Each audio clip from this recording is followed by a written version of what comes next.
महाराष्ट्रात भाषेचा अपमान करणाऱ्यांची आता खैर नाही. नाशिकमध्ये एका शिक्षकाने मराठी भाषेला चक्क गावठी भाषा म्हटल्याचा धक्कादायक प्रकार समोर आलाय. या अपमानाचा बदला घेण्यासाठी मनसे कार्यकर्ते थेट क्लासमध्ये घुसले आणि त्या शिक्षकाला चांगलाच मनसे स्टाईल धडा शिकवला. महाराष्ट्रात राहून मराठीचा अपमान करणाऱ्यांना हा थेट इशारा आहे. पहा पूर्ण प्रकार काय घडलं नक्की.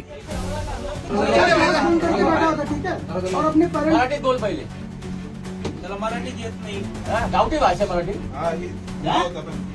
तुला लाज नाही वाटत रे? मी गेलो बाहेर आणि याच्या समोर मध्ये गावठी भाषेत वाद करते म्हणे.